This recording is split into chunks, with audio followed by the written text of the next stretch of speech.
హిందూ భక్తి ఛానల్ ప్రేక్షకులకి స్వాగతం. మనం ఈ రోజున మనకు ఎన్నో సందేహాలు ఉంటాయి, మనకు ఎన్నో అనుమానాలు ఉంటాయి, చాలా ధర్మ సందేహాలు ఎక్కువగా ఉంటాయి. కాబట్టి మనం ప్రతి పని గురించి ఎన్నో పరిహారాలు చేసి ఉంటాం. అదేవిధంగా మనం ఈ రోజున విదేశీ ప్రయాణంలో ఆటంకాలు కలుగుతున్నప్పుడు ఎటువంటి పరిహారం చేస్తే మనకి అనుకూలంగా ఉంటుంది అనే విషయం గురించి మనం ఈ రోజున తెలుసుకుందాం. విదేశీ ప్రయాణం కోసం చాలామంది ప్రయత్నం చేస్తూ ఉంటారు.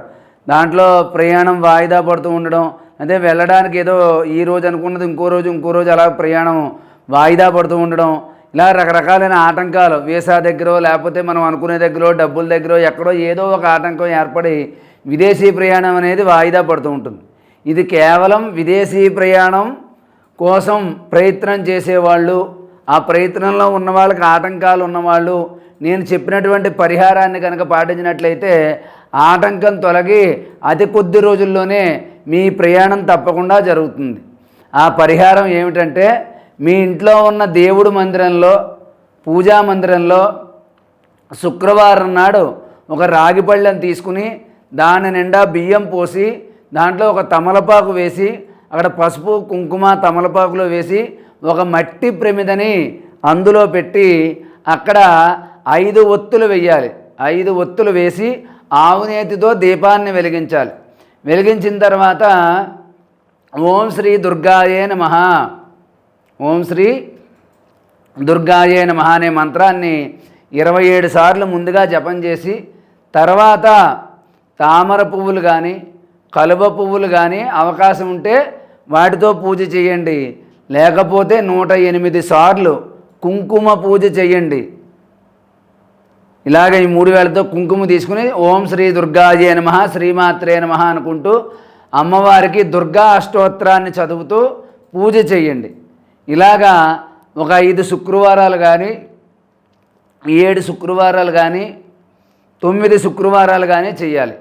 ఇలా పూజ అయిపోయిన తర్వాత బెల్లం పొంగలి అంటే బెల్లంతో చేసిన పరమాన్నాన్ని అమ్మవారికి నైవేద్యంగా సమర్పించి తర్వాత హారతి ఇచ్చి మంత్రపుష్పంతో పూజా కార్యక్రమం పూర్తి చేసుకోవాలి. ఇలాగా నేను చెప్పిన విధంగా 5 కానీ 7 కానీ 9 కానీ శుక్రవారాలు చేయండి.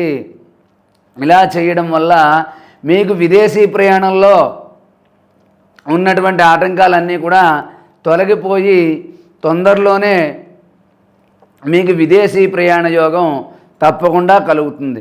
కాబట్టి ఎన్నాళ్ళుగానో ప్రయత్నం చేస్తున్న వాళ్ళు, అలాగే 2 రోజుల ముందు దాకా వచ్చి యొక్క ప్రయాణం ఆగిపోయిన వాళ్ళు, వీసా దగ్గర కానీ డబ్బుల దగ్గర కానీ ఇబ్బందులు పడుతున్న వాళ్ళు నేను చెప్పిన పరిహారాన్ని పాటించండి.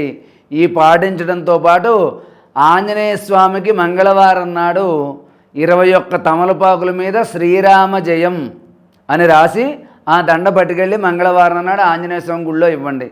ఇచ్చిన తర్వాత అక్కడ సింధూరం తెచ్చుకుని రోజు ఉదయం సాయంత్రం ఆ సింధూరాన్ని మీరు బొట్టుగా పెట్టుకోండి. ఇలా చేయడం వల్ల మీ విదేశీ ప్రయాణంలో ఉన్నటువంటి ఆటంకాలన్నీ కూడా తొలగిపోయి అతి తొందరలోనే మీరు విదేశాలకు వెళ్ళి మీ యొక్క ఉద్యోగాన్ని విద్యని సంపూర్ణంగా పూర్తి చేసుకోగలుగుతారు. అలా చేసుకుని మీరు ఉన్నత స్థాయిలో ఉండాలని చెప్పి ఆశీర్వదిస్తూ సర్వే జనా సుఖినో భవంతు. స్వస్తి.